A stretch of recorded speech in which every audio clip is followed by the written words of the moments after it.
Hermina, ketemu lagi dengan saya Aryati di Cara Podcast Hermina bersama Hermina Galaxy.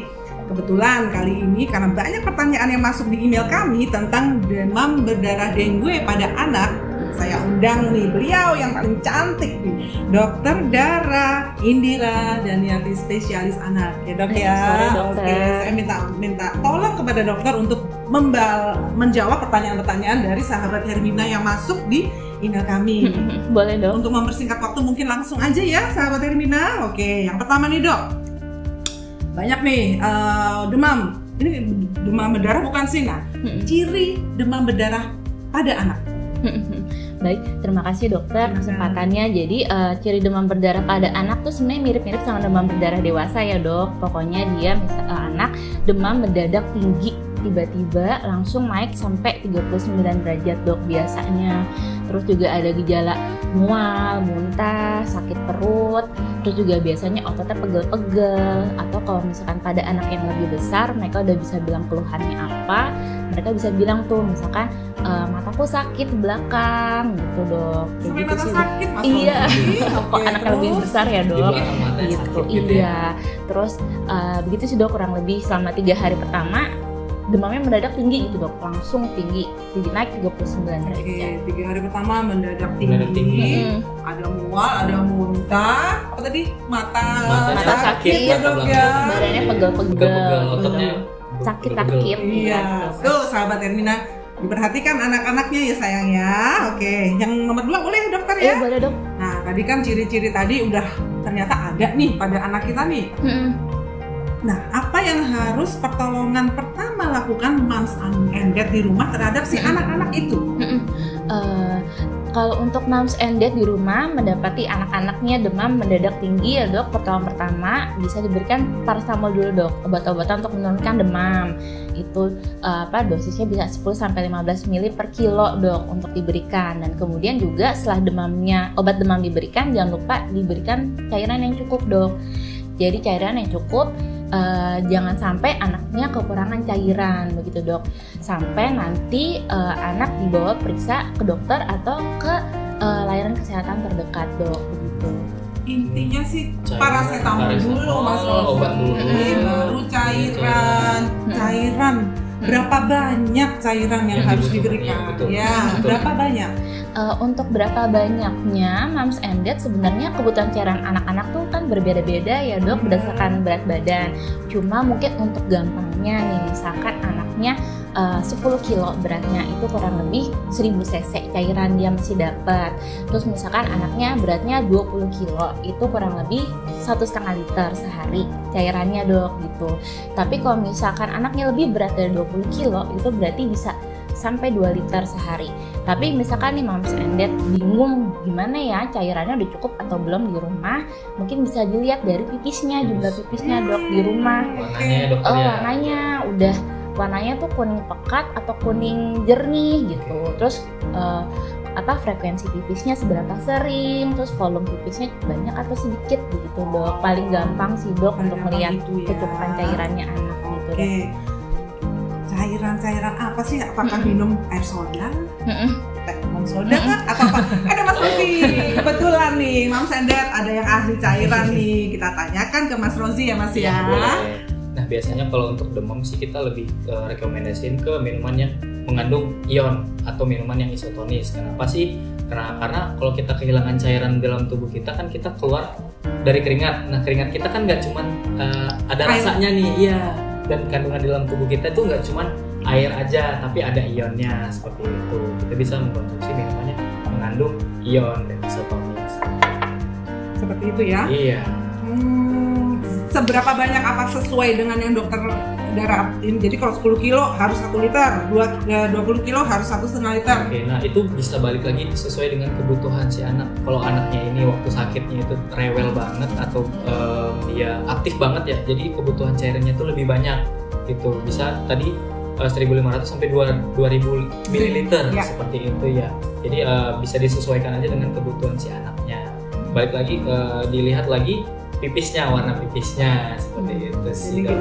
Jadi mungkin saya sambung, jadi bahwa tidak hanya cairan biasa, tapi sebaiknya yang isotonis ya Mas ya. Ada ionnya. Ada ionnya itu yang pasti yang insya Allah yang terbaik. Oke, terima kasih. Ada tambahan lagi mungkin Mas soal cairan nih? Iya, ketika demam berdarah sebenarnya kan untuk obatnya sudah ada belum ya dok? Sebenarnya tidak ada ya dokter yang untuk Belum obatnya ada ya, obatnya. karena kan virus ya dokter ya. Nah jadi kita untuk merehidrasi cairan tubuhnya kita menggunakan minuman berion. Kenapa sih minuman berion ini ada keunggulannya sendiri? Karena lebih cepat diserap dalam tubuh kita, disimpan lebih lama di dalam tubuh kita. Dan direkomendasiin oleh WHO seperti itu. Jadi kita ada penelitiannya juga, nanti bisa di searching juga penelitian dari WHO itu merekomendasikan minumannya isotonis kayak gitu. Nah, oke. Makasih banget Mas Rozi mau mampir bagi-bagi ilmu, apalagi pesan dari WHO. Yes. Ya, oke. Kemudian ini udah nih demam, dikasih cairan. Nah, fase-fase apa sih yang harus bukan yang harus sebenarnya yang dilalui si anak itu dalam demam berdarah di luar sehingga aduh nih anak saya perlu ke rumah sakit. Itu fasenya apa saja dok? Jadi untuk fase pertama itu dia demam berdarah ada 3 fase ya dok. Fase demam pertama 3 hari pertama, fase kritisnya dok waktu pas hari ke-3 sampai hari ke-6, terus kemudian fase convalescence atau fase penyembuhan itu pas udah di atas hari ke-6 sampai hari ke-10. Itu dok fase-fase demam berdarah. Jadi kapan harus ke rumah sakit? Ke rumah sakit terutama sebenarnya terutama di fase kritis ya dok ya, pas hari ke-3 sampai hari ke-6. Iya. Kadang kan itu suhu tubuh turun ya. Iya, turun betul. Tiba-tiba baru nanti itu fase kritisnya. Itu fase kritisnya.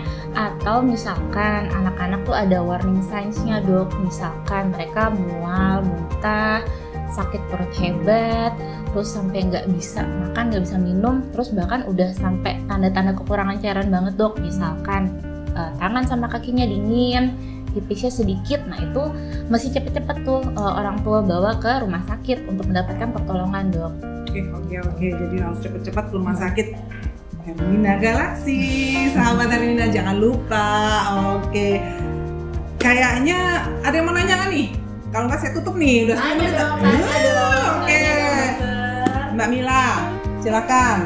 Sebenarnya banyak nih dok pertanyaannya dok. Saya batasi 3 aja. Mas Rozi ada kerjaan. Dokter mau tanya nih dok, yang pertama nih dok, mitos apa fakta sih dok jambu merah dapat mencegah terjadinya demam berdarah nih dok? Oh ya, terima kasih ya Mbak pertanyaannya. Jadi kalau untuk mencegah sebenarnya itu mitos ya Mbak. Jadi kan itu kan disebabkan oleh infeksi virus. Jadi jambu sih tidak bisa mencegah begitu dok. Tapi misalkan dalam fase rehidrasinya, misalkan mau diberikan cairan, mau diberikan air ataupun jus atau pencairan isotonik itu boleh-boleh saja selama nggak ada keluhan misalkan mual atau muntah pasca pemberian jus jambu tersebut begitu dok. Oke, jadi boleh ya, tapi bukan menyembuhkan ya. Bukan mencegah juga. Bukan mencegah juga. Oke Mbak Mila. Oke, pertanyaan kedua cepetan ayo. Ayo. Tanya dokter. Mitos apa fakta saat DBD harus memperbanyak minuman asupan isotonik? Nah, ini ada yang punya. Mungkin Mas Rozi kali saya kasih kesempatan, silakan Mas. Kalau untuk minuman isotonik sendiri memang kita langsung dari WHO yang merekomendasikan untuk ketika kita terkena demam berdarah atau kita demam itu direkomendasikan minuman yang mengandung isotonik atau mengandung ion seperti itu. Kenapa sih ketika kita demam itu atau demam berdarah itu kan cairan dalam tubuh kita itu banyak yang keluar kayak gitu. Jadi untuk lebih cepat merehidrasi cairannya tubuhnya kita itu kita mengkonsumsi minuman mengandung ion atau isotonis kayak gitu. Kenapa? Karena dalam tubuh kita itu nggak cuma ada airnya tapi ada ionnya kayak gitu dokter. Kita di dokter juga merekomendasikan juga memperbanyak cairan gitu ya untuk merehidrasi cairan tubuhnya seperti itu ya dokter ya. Betul. Oke, puas Mbak Yuni? Oke, udah sih. Ada satu lagi aja. Boleh dokter. Apa yuk? Ya, ini dok, saya punya anak 2 ya, Oke. satu umur 7 tahun, satu umur 2 tahun, Iya. yang cowok. Iya. Terkadang sering demam tiba-tiba, dokter. Kan kita sebagai orang tua khawatir ya, worry ya biasanya gitu. Nah pertanyaan saya itu kapan ya kita harus bawa ke rumah sakit gitu? karena mungkin kita nggak tahu kan itu DBD atau enggak sebenarnya. Benar. Bener nih, bener. Suka ketipu ya. Oke, Dokter Dara, monggo silakan.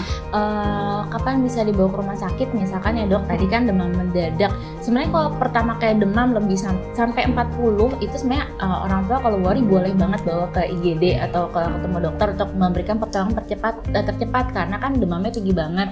Tapi kalau misalkan sudah ditangani di rumah, udah diberikan obat penurun panas, paracetamol, udah dikasih cairan, tapi terus masih demam juga, nah itu orang tua boleh menunggu sampai di hari ketiga demam untuk ketemu dokter untuk kita bisa lakukan pemeriksaan laboratorium.